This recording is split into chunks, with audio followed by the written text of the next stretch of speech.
Bonjour, Monsieur Brunner. Voilà, Fabien, je ne sais pas si vous m'entendez. Oui, oui, si, je vous entends très bien. Vous allez bien? En fait, je vous entends pas. Bonjour. Alors peut-être que je devrais laisser tomber ce. Alors, c'est peut-être lié au casque, en effet. Vous m'entendez là? Ouais, alors là, je vous entends. Je vais essayer de remettre le casque. Et puis, si jamais ça fonctionne pas, je laisserai tomber le casque, c'est tout. C'est parce que je vous entendrai mieux. Je vous écoute. Bonjour, Monsieur Brunner. Déjà, merci d'être. Non, alors effectivement, je sais pas pourquoi mon casque. Parce qu'il n'est pas allumé en fait, c'est pour ça. Ok, ça devrait fonctionner à présent. Vous m'entendez? Non, toujours pas. Bon, allez, on laisse tomber. C'est pas grave. Je vais vous entendre directement voilà, par l'ordinateur. Bon, on vous entend Bon, très bien, en tout cas. ok, bon. Merci beaucoup, Monsieur Brunner, d'avoir accepté d'échanger avec nous ce matin. Je sais que vous avez une séquence médiatique assez chargée suite à Ouais, la. mais merci quand même de votre invitation. Ça fait plaisir. Bah, c'est avec grand plaisir parce que, en fait, en lisant vos ouvrages, je trouve qu'il y a beaucoup d'intérêt pour les personnes qui travaillent en politique ou qui sont élues. Alors, c'est vrai que, alors, dans votre dernier livre, donc Apocalypse cognitive, qui est paru il y a 2 semaines, vous abordez quelques pistes politiques. Alors, je vais être très rapide en introduction. Je pensais qu'on pourrait aborder trois axes ce matin. Le premier axe, c'est euh, quel état des lieux du complotisme en France, vous l'abordez. Quel récit entre ce que vous nommez l'homme dénaturé par le capitalisme et le néopopulisme. Et vous abordez en creux des questions institutionnelles et organisationnelles. Vous abordez par exemple la notion d'alternance, parfois peut-être trop rapide, qui empêcherait l'accumulation des erreurs et de leur traitement et donc de l'apprentissage de nos erreurs. Et l'aspect organisationnel, c'est-à-dire un exécutif parfois soumis au court-termisme et qui a du mal à mettre en place des choses sur le long terme. Ensuite, il y a la question du contenu des politiques publiques. Comment on fait pour réguler le marché des idées? Parce que vous constatez donc qu'il est historiquement dérégulé. Et la troisième chose, c'est la question qui aurait plutôt attrait à l'enseignement de l'esprit critique. Vous dites que l'éducation nationale, euh, c'est le moment pertinent parce que c'est le moment du temps long. Comment on fait? Est-ce que ça relève d'un enseignement spécifique? Est-ce que ça doit être transversal? Et là, peut-être, je ne sais pas si vous l'avez lu, l'article du Monde sur une expérience, sur une licence un peu pluridisciplinaire qui a été lancée par l'Université de Marseille et qui veut rapprocher les sciences humaines et les sciences dites vraies, dures, et les sciences notamment cognitives. Ben non, non, je ne l'ai pas lu. D'accord. Mais ça m'intéresserait, ça m'a échappé. Alors, l'idée, c'était de rapprocher en effet des pôles qui sont d'ailleurs, en termes d'aménagement, souvent éloignés les uns des autres. J'étais étudiant à Rennes 2 et le pôle littéraire est à l'opposé de Beaulieu, qui était le pôle scientifique. Est-ce que ça peut être une piste pour demain, essayer d'avoir une approche plus transversale, plus interdisciplinaire? Voilà, je propose que vous vous présentiez et que vous présentiez ensuite vos travaux et notamment le contenu de vos derniers ouvrages pour qu'on puisse après passer à une série de questions-réponses. Ok, bon alors de rechef, merci de votre invitation et merci à vous tous de m'écouter un peu puis de dialoguer avec moi surtout. Ensuite, bon, comme il a été dit, je m'appelle Gérald Bronner, je suis professeur de sociologie à l'université anciennement Diderot, puisque maintenant elle s'appelle l'Université de Paris et qu'elle recouvre anciennement Paris Descartes et un certain nombre d'autres institutions. Donc, je suis sociologue, je l'ai dit, je suis membre de l'Académie des technologies et membre de l'Académie nationale de médecine par ailleurs, ce qui est un peu curieux pour un sociologue, parce que je n'ai absolument pas de compétences en médecine, évidemment, et en technologie, pas plus. Mais en tout cas, ça indique d'abord, je crois, le, quelque chose qui est assez spécifique dans mon parcours, c'est l'attrait pour la pluridisciplinarité. Donc, vous avez déjà évoqué un peu le thème, on y reviendra. Je suis sociologue, mais je ne m'interdis pas de regarder, disons, avec un peu d'attention ce qui peut se passer dans des disciplines connexes, notamment les sciences cognitives. Les neurosciences, c'est un peu plus éloigné de mes compétences, mais en tout cas la psychologie cognitive, très clairement. Euh, voire même, j'ai travaillé, puisque j'y reviendrai un peu, mais comme je travaille beaucoup sur maintenant ce qu'on appelle, enfin dans le domaine des sciences sociales computationnelles, c'est-à-dire en fait l'analyse de ce qui se passe dans le monde numérique, et que ça nécessite quelquefois des approches un peu mathématisées, bien j'ai travaillé et j'ai même publié avec 2 physiciens. Donc vous voyez, on est là vraiment dans une pluridisciplinarité assez large. Évidemment, je ne prétends pas du tout faire de la physique, mais il s'agissait de voir si on pouvait importer un certain nombre de modèles pour essayer de cerner le monde numérique avec une épaisseur mathématique qui dépasse largement mes compétences. Et donc, on voit que pour saisir des objets qui sont très complexes, la pluridisciplinarité peut être une réponse. Ça peut être aussi un obstacle, hein, d'une certaine façon. Peut-être qu'on échangera un peu là-dessus. Donc moi, je travaille depuis toujours presque sur la question des croyances collectives, de la prise de décision, des modes de raisonnement, surtout quand ces raisonnements sont fautifs et qu'ils aboutissent à des conséquences sociales. Bon. Je crois que la plupart de mes livres, j'en ai publié un certain nombre, je ne les ai pas vraiment comptés à vrai dire, mais une quinzaine, quelque chose comme ça sans doute, dont le dernier s'appelle Apocalypse cognitive, en effet, et qui s'inscrit, on pourrait presque dire, dans une forme de trilogie, la première étant l'Empire des croyances. Le second livre s'appelait La démocratie des crédules, donc un titre qui indique, je crois, assez bien le contenu du livre. Et le troisième, qui s'appelle donc Apocalypse cognitive, et c'est vrai que le pessimisme de ma plume est allé un peu crescendo en fonction du déroulement des événements, même si, pour parler un peu plus spécifiquement de mon dernier livre, puisque on est un peu là aussi sur ce sujet dans notre rencontre, Apocalypse cognitive ne signifie pas que j'annonce la fin des temps, la fin du monde, puisqu'en fait je me réfère c'est pas mon genre, vous apercevrez que j'ai pas tellement de goût pour la collapsologie ou ce genre d'exploration imaginaire du futur, mais en revanche le terme apocalypse, je m'y réfère par rapport à son étymologie qui veut dire révélation. Vous le savez peut-être, sans doute.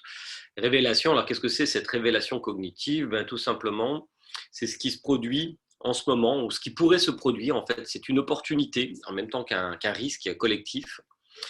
Et ceci résulte d'une double situation. D'une part, la disponibilité mentale que nous avons, qui est allée croissant très nettement, aussi loin qu'on peut commencer à mesurer, évidemment, c'est qu'on ne peut pas remonter tellement avant le 19e siècle en réalité, mais même si on se fie au début du 19e siècle, eh bien, il est évident que, par exemple, le temps qu'occupe le travail dans notre vie éveillée, et la part de ce temps, eh bien, elle a largement diminué, considérablement diminué, puisque je crois qu'on peut évaluer la part du travail dans le temps éveillé environ 40%, je crois, et aujourd'hui elle représente un peu plus de 10%, 11%, quelque chose comme ça. Donc cette disponibilité mentale, qui est la conséquence de pas mal de facteurs, évidemment l'augmentation de la productivité du travail, les aménagements du droit du travail, hein, qui ont permis de dégager des vacances, une retraite, par ailleurs, l'augmentation de l'espérance de vie et aussi des éléments démographiques. C'est-à-dire que dans un pays, si on est beaucoup plus nombreux, il y a beaucoup plus de temps de disponibilité mentale si on cumule toutes ces variables. On obtient donc une forme de capital que je propose juste pour le plaisir de la conjecture, de considérer comme un trésor, le trésor le plus précieux de l'humanité, puisque dans le fond, c'est une matière éminemment politique, puisque dans cette disponibilité mentale se trouve potentiellement la solution de tous nos problèmes, et aussi potentiellement tous nos problèmes. Voilà, c'est ça le problème. Et cette disponibilité mentale est à mettre en regard, donc qui a très largement augmenté. Donc ça, c'est une bonne nouvelle, mais elle est à mettre en regard d'une autre variable extrêmement importante et qui a extrêmement varié aussi dans le monde contemporain, qui est la disponibilité de l'information. Parce qu'évidemment, cette disponibilité mentale, elle va se nourrir en partie d'informations, de fiction, de propositions intellectuelles qui vont nourrir ce cerveau, tout simplement. Et vous pouvez trouver là-dedans aussi bien, évidemment, les fictions, les séries télé, l'apprentissage intellectuel, apprendre la physique quantique, par exemple, ou l'histoire de l'art, ou contempler des vidéos de chats, etc. Il y a plusieurs choses qui sont mises à notre disposition. Mais il était évident, là aussi, et incontestable, que la massification de cette disponibilité de l'information est un des traits majeurs de notre contemporanéité. Je ne veux pas vous accabler de chiffres, mais on sait qu'on a publié, par exemple, au début des années 2000, diffusé plutôt au début des années 2000, c'est-à-dire au début de l'apparition d'Internet seulement, enfin de la démocratisation d'Internet plutôt, parce qu'Internet a apparu quand même pas mal avant, on avait diffusé plus d'informations que depuis l'invention de l'imprimerie par Gutenberg. Donc, c'est absolument considérable. Et les choses sont allées géométriquement, puisque dans les 2 dernières années que nous avons vécues, nous avons produit 90% de l'information disponible sur la Terre. Donc, quand je parle d'une évolution titanesque de la disponibilité de l'information, ce ne sont pas des 20 mots. Il est évident que ce fait majeur dans l'histoire de l'humanité a des répercussions tout aussi majeures sur notre parcours. Ces deux choses mises en regard permettent de poser la question de savoir, ben voilà, qu'est-ce qu'on va faire de ce temps de cerveau disponible, comme disait l'autre. Et je me suis référé dans l'introduction de mon livre à la rêverie de Jean Perrin, qui, vous le savez peut-être, était non seulement prix Nobel de physique, mais aussi un ministre de la République. Et il y a eu un certain nombre comme ça, de grands scientifiques qui ont été ministres. Il en a fait partie. C'est un des fondateurs du CNRS. Et lui, il espérait que cette disponibilité mentale qui allait advenir de plus en plus, donc ça, cette partie de la prophétie était vraie, allait nous permettre d'augmenter le niveau généralisé de l'humanité en termes de connaissances, de compétences et notamment d'apprentissage de la science. En physicien, il espérait cette démocratisation de la science, mais ce n'est pas vraiment ce qui est advenu. C'est un peu advenu d'une certaine façon, puisque une partie de ce temps libéré a été consacrée en effet à la formation des jeunes esprits, notamment la scolarisation. Ça, c'est une très bonne nouvelle. Entre le 19e siècle et aujourd'hui, on voit très nettement, c'est facile de se procurer aussi des données. Avant le 19e siècle, c'est compliqué pour des raisons que j'explique dans le livre. Mais en tout cas, ce qui est sûr, c'est que la diminution, par exemple, du travail chez les enfants, pas qu'en France d'ailleurs, un peu partout dans le monde, mais en particulier en France, évidemment, a augmenté, a rogné en quelque sorte sur ce temps. Et c'est un temps donc qui s'est consacré à la formation des esprits. Et donc Jean Perrin, lui, il ne parlait pas du 19e siècle, hein, il espérait, sa conjecture était fondée plutôt sur ce qui allait se passer au 21e siècle, sans doute, dans l'avenir. Et on a toute une série de témoignages comme ça, très optimistes, mais ce qu'il ne pouvait pas imaginer, évidemment, c'est que cette disponibilité mentale, elle allait être en grande partie, siphonnée par un outil qui n'existait pas encore à ce moment-là, ou à ses balbutiements, qui était tout simplement l'écran. Et encore, cet écran n'a joué son rôle majeur que depuis finalement ce que j'appelle la dérégulation du marché de l'information, et notamment l'apparition d'Internet. Internet est une forme de dérégulation du marché, puisqu'auparavant, sur ce marché de l'information, seules quelques personnes étaient habilitées à délivrer des informations dans l'espace public, on va dire, ce qu'on appelait en théorie de la communication les gatekeepers.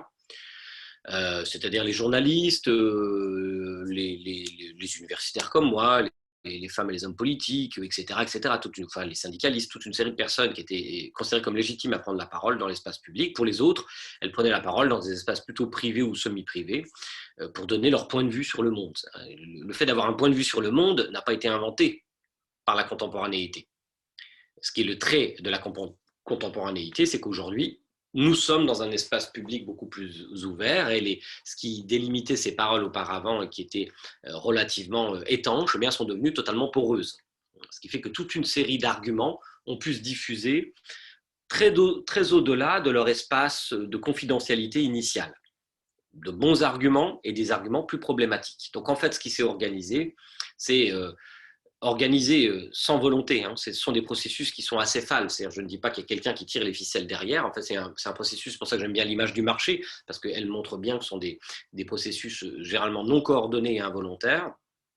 Donc, ce qui s'est organisé peu à peu, et on le voit aujourd'hui, nous ne sommes pas à la fin de cette histoire, c'est une mise en concurrence généralisée de toutes les propositions intellectuelles qui prétendent décrire le monde.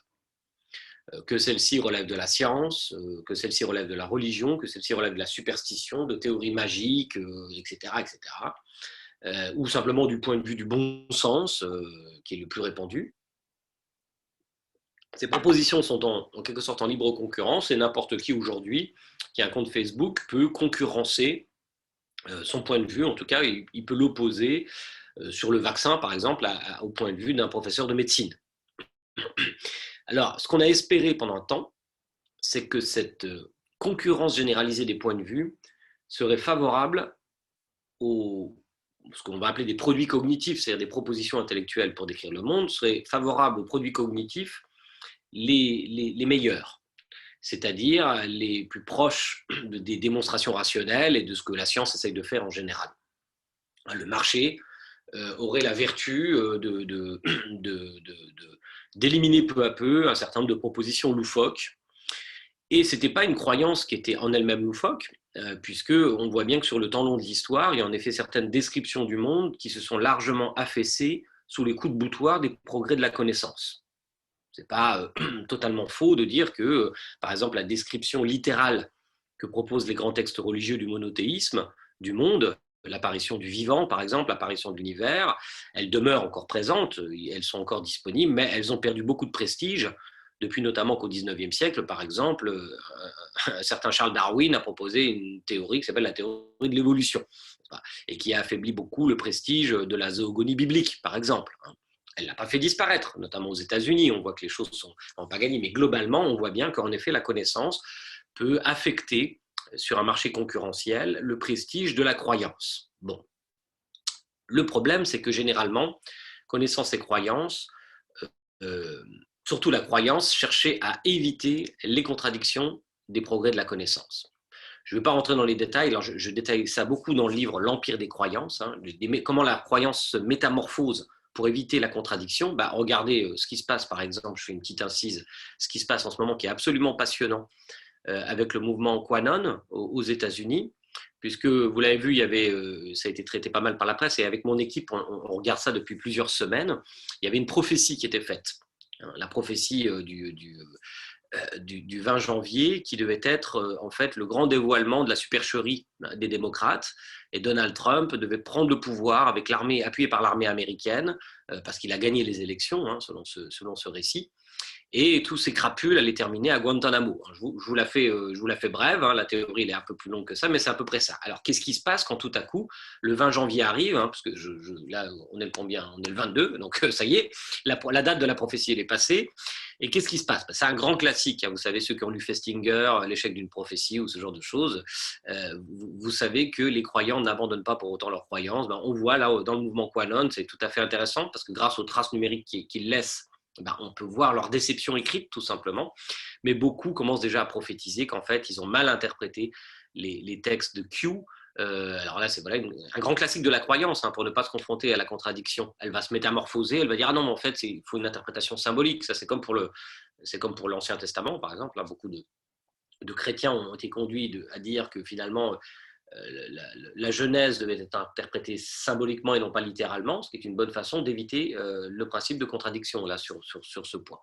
Bon, je ne rentre pas dans les détails, voilà des affaires tout à fait passionnantes par ailleurs, et qui ne seront pas sans répercussion sur la vie politique américaine, parce que selon la façon dont cette déception va s'organiser en récit, et quel type de récit, les États-Unis vont être en danger de violence politique ou pas. Il y a tout un enjeu autour de ce récit qui va émerger, mais je passe sur ce point. Donc en fait, ce qu'on a simplement observé, c'est que, contrairement à ce qu'on espérait, non, sur un marché librement concurrentiel, je dis on, moi jamais espéré ça, mais certains le disaient. Mon maître, par exemple, Raymond Boudon, le pensait. Donc vous voyez, j'ai dû penser aussi contre moi-même, d'une certaine façon, en tout cas contre un de ceux que j'admire toujours le plus intellectuellement. Puisque lui espérait qu'en effet, sur le marché cognitif, sur le long temps, finalement, ce serait la rationalité qui finirait par s'imposer. Alors peut-être qu'il aura raison, évidemment, ça dépend de ce qu'on appelle le long temps. Je ne vois pas dans l'avenir, mais aujourd'hui, en tout cas, ce qu'on peut voir avec des données quand même assez massives, c'est que ce n'est pas ce qui se produit. Ce qui se produit, c'est qu'en effet, le marché trie en quelque sorte les informations, il en favorise certaines par rapport à d'autres. Enfin, c'est nous, quand je dis le marché, en réalité, c'est des interactions entre individus, évidemment. Et ce sont donc les produits les meilleurs d'une certaine façon qui s'imposent, mais pas les meilleurs du point de vue de la norme de la rationalité. Les meilleurs du point de vue de la satisfaction. que ces propositions intellectuelles apportent à notre cerveau. Et c'est pourquoi, pour comprendre mieux ce marché, j'ai été obligé de me plonger, je vous l'ai dit, dans des disciplines qui ne sont pas forcément les miennes, mais en particulier la psychologie cognitive, pour comprendre qu'est-ce qui, dans le fond, apportait une satisfaction à notre cerveau, qu'est-ce qui retient notre attention. Et voilà pourquoi le thème de l'apocalypse cognitive. Je ne vais pas être très long parce que je crois que surtout vous avez listé d'abord beaucoup de thèmes. Donc si on veut les traiter tous, il faut que je sois très bref. Donc je vais prendre encore 1 ou 2 minutes pour finir un peu mon idée, puis après on instaurera, si vous voulez, un dialogue. Comme ça, je préciserai peut-être des choses. Donc ce qui se produit là aujourd'hui, qui me paraît être d'ampleur historique en réalité, c'est que cette dérégulation,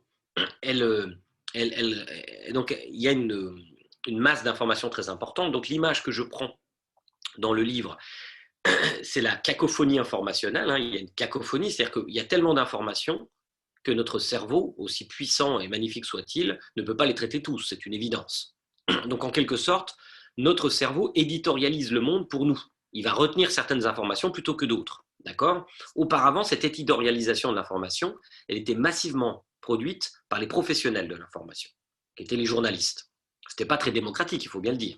Bon. Mais n'empêche que ce qui présidait à cette éditorialisation, c'était un échange collectif, une délibération dans une salle de rédaction, on va mettre ça en première page. C'est toujours le cas, ils existent toujours, bien entendu, ces gatekeepers. Et ils ont toujours une influence sur ce marché de l'information, mais leur puissance était largement affaiblie par le fait que chacun peut éditorialiser le monde aujourd'hui sur les réseaux sociaux, par son compte Facebook. On a tous un point de vue sur les vaccins, sur la politique de vaccination du gouvernement, sur le prochain confinement, sur les gilets jaunes, etc., etc. Tout le monde a un point de vue. Et pourquoi pas d'ailleurs, c'est pas choquant, on est en démocratie, les gens donnent leur point de vue.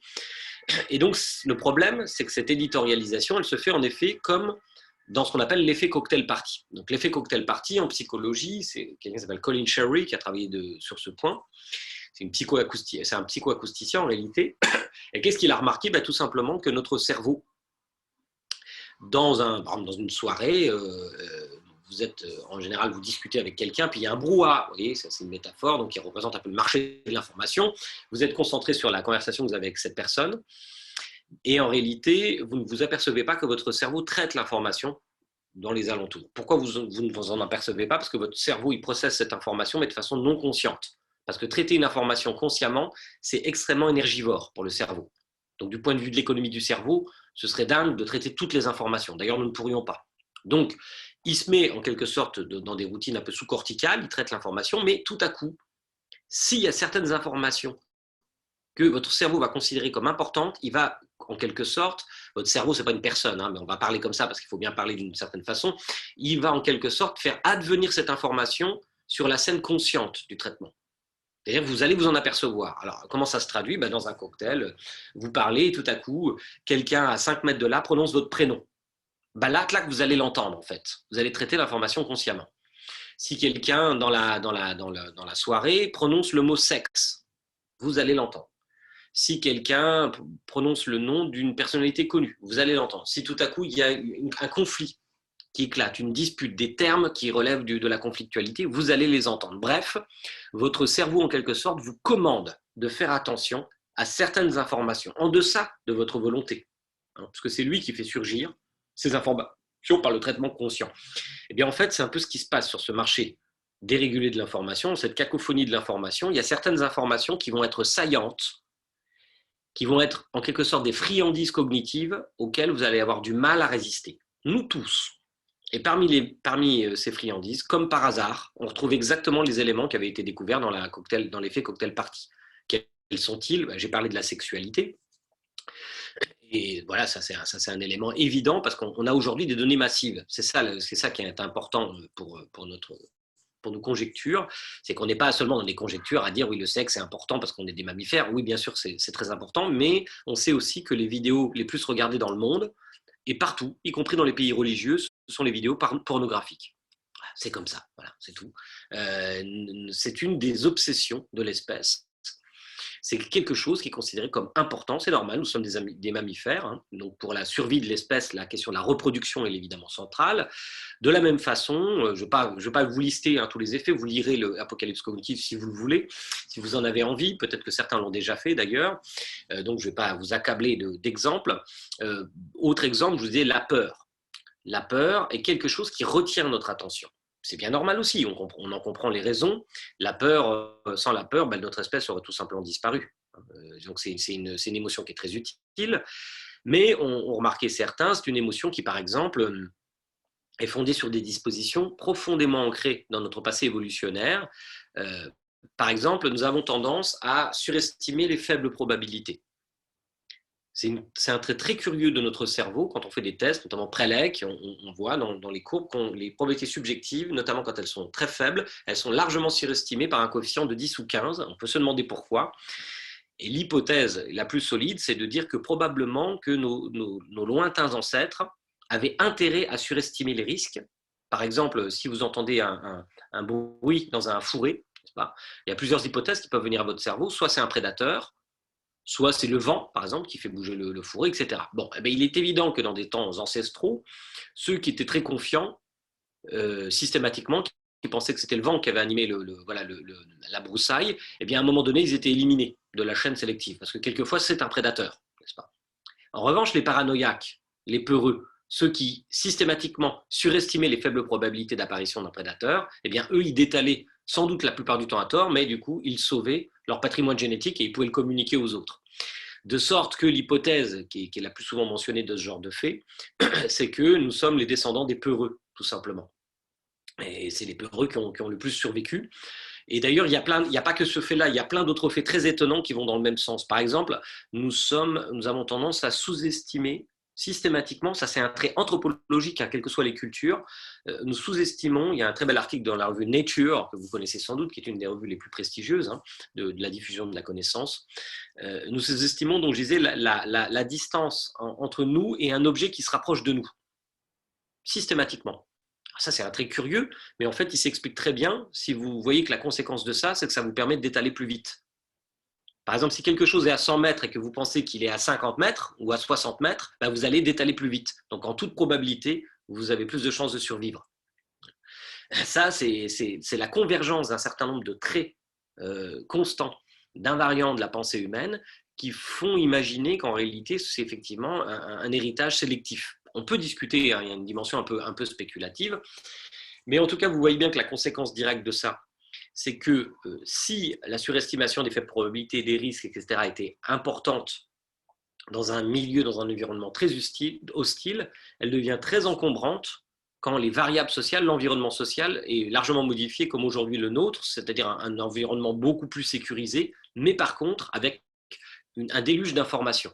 Systématiquement, nous allons avoir notre attention attirée par des informations qui vont pointer le risque, quelquefois à raison, comme le fourré, et très souvent à tort, comme le fourré aussi. Souvent, c'est le vent, en fait. Mais il n'empêche que notre attention va être attirée, et donc comme notre attention est attirée, notre disponibilité mentale, n'oubliez pas, est la matière la plus précieuse qui existe, et notamment, elle est volontairement captée par ceux qui diffusent de l'information, notamment les professionnels de l'information, qui ne peuvent survivre. C'est ça leur business model, ils ne peuvent survivre qu'en captant de notre temps d'attention. Et donc, peu à peu, je ne vais pas développer très longuement, je pense que vous avez compris le mécanisme auquel je veux aboutir. Tout cela est encore une fois adossé à de très nombreuses données des sciences numériques et puis du fonctionnement du cerveau, c'est-à-dire que les deux s'emboîtent pour proposer le modèle intellectuel, la lecture intellectuelle que je vous propose de ces phénomènes. Les deux s'emboîtent donc pour aboutir à un alignement de plus en plus radical entre l'offre et la demande. Une fluidification entre l'offre et la demande avec une offre d'information qui s'indexe de plus en plus sur la demande pour des raisons de survie, en raison de la pression concurrentielle extraordinaire qui règne désormais sur ce marché. Pour survivre, vous devez capter de l'attention. Et nous le faisons d'ailleurs tous, pas que les médias. C'est ça le problème, c'est que quand vous faites vous-même un post sur Facebook ou je ne sais pas, sur Twitter ou ce que vous voulez, il est évident que vous préférez avoir des likes, des repartages, bref, une preuve de l'attention que les autres vont vous porter. C'est tellement vrai qu'il a été mesuré, il a été évalué qu'il y a des décharges dopaminergiques qui se font quand on a un certain nombre de likes. C'est-à-dire qu'il y a une satisfaction chimique dans notre cerveau de ce point de vue qui peut créer des choses qui ressemblent un peu à des addictions, entre parenthèses. Mais ce point est un peu, est-ce que c'est vraiment de l'addiction? Ce point est discuté, peu importe.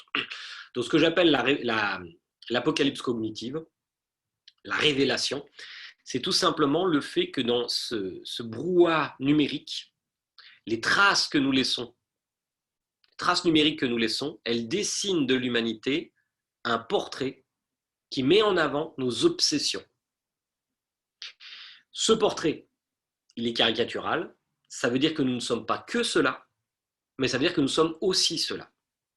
Or, vous l'aurez remarqué, tous les grands récits, qu'ils soient religieux ou politiques, idéologiques, cherchent souvent à nous empêcher de nous confronter à cette apocalypse cognitive.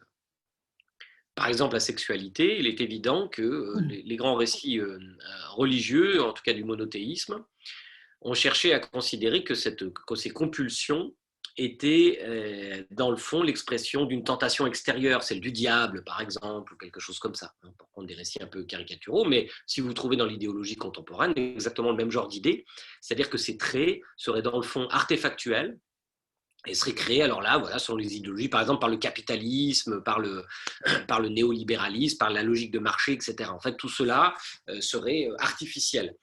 Mais je pense qu'il devient très, très difficile de défendre cette thèse maintenant en raison des données massives qu'on a, encore une fois, dans le monde numérique, et puis aussi de ce qu'on sait du fonctionnement du cerveau, tout simplement, et qu'on voit bien que les deux s'emboîtent. Jusqu'à présent, c'était les modes de régulation qui empêchaient d'advenir cette révélation de nos obsessions. Mais nous ne sommes pas que cela, et ça, c'est très important. Nous ne sommes pas que cela. Le risque, et c'est un peu à cet état qu'on commence à arriver, c'est que la vie publique s'organise de plus en plus autour de ces obsessions. Par exemple, autour de la conflictualité aussi. Vous savez que tous les 2 jours, il y a une animation collective sur les réseaux sociaux. Ça a été mesuré. Et que, par exemple, les messages les plus viraux, que ce soit sur le Weibo chinois, qui est l'équivalent de Twitter, aussi bien qu'aux États-Unis, donc vous voyez, ce n'est pas une question de culture. Et Dieu sait qu'en plus, le monde numérique est très, très, très régi par le pouvoir politique en Chine, mais il n'empêche, en Chine aussi, les messages qui ont le plus de viralité sont les messages qui sont adossés à l'émoticône colère. L'indignation morale, la colère sont des très bons carburants pour la diffusion, la vélocité. Le problème, c'est que les fake news dont on parle aussi beaucoup, et dont j'avais consacré donc ce livre, La démocratie des crédules, à cette question pour expliquer pourquoi est-ce qu'elles avaient tant de vélocité. Eh bien, le faux a aussi un avantage concurrentiel sur le vrai. Il va plus vite. Donc ça, c'est vraiment une remise en question d'un grand espoir démocratique, celui de Thomas Jefferson, par exemple, un des fondateurs de la démocratie américaine, qui disait « le vrai peut se défendre tout seul ». Non, la vérité ne se défend pas toute seule. Voilà une des leçons que l'on tire aussi. Ça, c'est une des facettes de l'apocalypse cognitive. Donc, grosso modo, et vraiment, je termine là-dessus, il y a 2 grands récits. J'appellerais des matrices narratives. À l'intérieur de ces matrices narratives, de ces matrices peuvent naître plusieurs idéologies différentes, très opposées, certaines très à droite, certaines très à gauche, mais grosso modo, il y a la matrice qu'on peut appeler la matrice de l'homme dénaturé, c'est-à-dire, en fait, il nous dit l'homme n'est pas vraiment comme ça. C'est l'environnement social, etc. Donc c'est un peu, oui, naïvement rousseauiste, on va dire. Hein. C'est une forme de rousseauisme un peu pressé. L'homme n'est pas comme ça. En fait, donc son environnement, par exemple, son environnement numérique, dévoirait notre nature. Donc le problème, c'est que ce type de proposition est fondé sur une anthropologie naïve, hein, et les aventures politiques sont innombrables, qui sont fondées sur ces anthropologies naïves et qui, dans le meilleur des cas, nous conduisent à la déception. Dans le pire des cas, au massacre de masse. Hein, mais prenons même le meilleur des cas. Ce sont des programmes politiques, des imaginaires politiques qui sont fondés sur des anthropologies naïves, donc ça ne peut pas fonctionner. Et au pire, on cherche à faire rentrer de force les hommes dans cette anthropologie naïve. Si tu n'es pas comme ça, c'est que tu as fauté. Donc là, c'est vraiment la partie la plus radicale, mais sinon, ça peut être des sociétés qui s'installent comme ça sur des bases qui sont inadéquates à la réalité de, par exemple, je vais prendre un exemple pour me faire comprendre l'égalitarisme, l'égalité, c'est une très belle valeur, mais la volonté de vivre dans une égalité absolue dans une société, certains l'ont tenté, notamment il y a pas mal d'aventures anarchistes que je mentionne dans le livre, hein, la Nouvelle Cécilia, etc. Il y a de très belles aventures, et à chaque fois on s'aperçoit que c'est au bout d'un certain nombre de personnes, ces sociétés, elles font sécession, elles se divisent. Et on se demande pourquoi. Tout simplement parce qu'il y a un plafond d'acier qu'on appelle le nombre de Dunbar, qui montre tout simplement qu'au-delà de 200 personnes, notre cerveau ne peut plus traiter directement les relations sociales. Ça dépend directement de la taille de notre encéphale. Il l'a montré notamment à propos de grands singes. Il a prédit le nombre de relations grâce à cette seule variable qu'on pouvait avoir. Au-delà de ces relations, on peut connaître des gens, mais on a besoin d'institutions pour réguler les relations sociales, notamment des institutions d'autorité. Donc l'idée selon laquelle on pourrait vivre sans autorité avec 500 camarades est une idée qui ne peut pas fonctionner, tout simplement, qui ne fonctionne jamais. C'est pas de cœur léger que je dis ça, mais toutes les expériences historiques le montrent. Évidemment, on peut mentir, on peut dire si, nous, il n'y a pas d'autorité, c'est ce que font d'ailleurs les gens. Non, bien sûr, il n'y a pas d'autorité, mais en réalité, quand vous observez ces sociétés, bien sûr qu'il y a des formes d'autorité. Elles sont d'autant plus violentes qu'elles sont non dites en plus. Elles sont d'autant plus violentes qu'elles sont non légitimes puisqu'elles sont non dites, c'est-à-dire qu'elles ne sont pas instituées. Même chez les chimpanzés, il y a par exemple des chimpanzés qu'on appelle des chimpanzés policiers. Au-delà d'un certain nombre, la horde a besoin d'individus qui sont dévolus à l'exercice de l'autorité. Et ces hordes, elles sont moins violentes que les autres, entre parenthèses, quand elles ont des singes policiers. Alors, le terme policier est un peu, évidemment, c'est de l'anthropomorphisme, vous comprenez bien, mais enfin, c'est quand même intéressant. Donc ça, la théorie de l'homme dénaturé, c'est ça. Et on la voit aujourd'hui, ces individus qui, clairement, comment dirais-je, me contredisent, en l'occurrence, il y a un certain nombre de penseurs, je vous donne ma sensibilité, mais je ne vous cache pas que tout le monde, évidemment, ne pense pas comme moi sur ce point de vue. Mais voilà, j'ai apporté un certain nombre de mes arguments, et à l'opposé, sur la scène politique, on a des propositions politiques qui disent, grosso modo, si les hommes, on est comme ça, et finalement, on n'est finalement que comme ça, c'est légitime politiquement, c'est-à-dire qu'ils cherchent à légitimer politiquement un certain nombre de nos obsessions. Et c'est ce qu'on peut appeler les néopopulismes, c'est-à-dire les gens qui se fondent sur l'idée d'une trahison du peuple par les élites. C'est ça le grand motif du populisme en général. Il y a d'autres caractéristiques, mais ça, c'est le thème central. Et donc, le peuple étant trahi, leur caractéristique, ça va être de pratiquer la désintermédiation, c'est-à-dire qu'ils vont essayer de parler à ce qu'ils appellent le peuple, je mets bien des guillemets parce que c'est une entité complètement fantasmée, par exemple par l'intermédiaire des réseaux sociaux directement, en enjambant les habituels que sont les journalistes, etc., en ayant un pur mépris pour les journalistes. Vous pouvez trouver ces traces narratives dans des partis qui ont des sensibilités politiques très différentes, mais qui ont cette caractéristique-là. Et puis, c'est un appel aussi dans les néopopulismes, souvent, au bon sens. C'est Donald Trump, par exemple, c'est une des figures les plus évidentes de cela, à mon avis. C'est Donald Trump qui dit ouais, moi, le réchauffement climatique, bof, puisqu'il a fait très froid, il a fait très froid cette semaine. Donc, voilà, c'est le genre arguments typiquement qui vont dans le sens d'intuition immédiate, mais qui sont évidemment faux. Ou l'hydroxychloroquine, je la sens bien cette molécule. Je ne vais pas ouvrir le débat sur l'hydroxychloroquine, mais en l'occurrence, partout dans le monde, ceux qui ont soutenu l'hydroxychloroquine dans un premier temps avaient souvent ces caractéristiques de néopopulisme. Ce n'est pas pour rien, évidemment, parce que ce sont des propositions politiques qui vont à la recherche d'une demande potentielle et de la demande la plus immédiate, je dirais.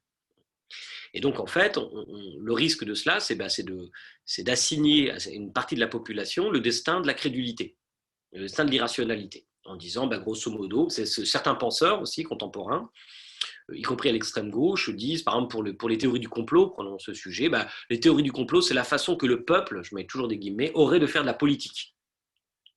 C'est ce que certains disent, dans les pages du Monde diplomatique, par exemple. Le peuple, ferait de la politique en disant, enfin, le complotisme serait une façon de faire de la politique, donc, grosso modo, c'est quand même pas négatif, c'est pas aussi négatif que ça. Évidemment, ce genre de position me scandalise parce qu'encore une fois, c'est une assignation à un certain nombre de nos concitoyens qui viennent souvent de catégories populaires à l'irrationalité. Grosso modo, c'est assez bon pour vous. De même que certains, concernant l'islamisme, on a eu un beau texte de Birnbaum dans Le Monde là, qui a travaillé sur ces questions, avaient un peu le même genre de position. Moi, je suis un rationaliste, et vraiment je terminerai là-dessus. Je pense qu'un raisonnement méthodique, je ne vous parle pas de faire de la physique quantique, mais un raisonnement méthodique, rationnel, est à la disposition, à la possibilité à portée de main de n'importe lequel de nos concitoyens. sauf s'il souffre de défaillance cognitive. Donc, cette espèce de proposition populiste d'un nivellement comme ça par le bas, par nos obsessions, le rationalisme y répond par une égalité par le haut. Et c'est ça l'espoir de Jean Perrin, souvenez-vous. Hein. Donc il faut, je pense, ça peut paraître un peu naïf, mais tant pis, c'est mon côté un peu suranné, je l'assume. Je pense qu'il faut retrouver les valeurs de cette vieille République et exiger le meilleur pour chacun de nos concitoyens. Et le meilleur, dans un premier temps, c'est d'abord de comprendre le fonctionnement de notre cerveau, de ne pas en être les dupes, de ne pas en être les esclaves. C'est un outil relativement formidable, sans non plus devenir des curés, c'est-à-dire quand je parle de ces obsessions, il n'est pas question pour moi, j'aimerais pas vivre dans un monde, par exemple, où on pourrait plus regarder de vidéos pornographiques. J'ai pas envie de vivre dans un monde comme ça. Donc c'est pas du tout un discours de pureté idéologique ou je sais pas quoi que je prône. Je pense que c'est normal que nous ayons ces obsessions. Simplement, bon esclave, mauvais maître. Ce qu'il faut retrouver sans doute dans ce chaos, c'est le goût de la tempérance, d'une pensée qui ralentit, d'une pensée analytique. Et ça, je pense vraiment très sincèrement que c'est à la portée de tous, mais pas de la décision de chacun. Quand je dis la portée de tous, nous ne pouvons pas seulement décider par nous-mêmes. En réalité, il faut être aidé par un discours, par une narration politique et par des efforts institutionnels. Monsieur Bronner, merci beaucoup de cette présentation. Et du coup, quelle est la chance de survie et quelles sont les conditions de survie d'un discours finalement modéré, médian, intermédiaire, une troisième voie dans un champ concurrentiel politique qui valorise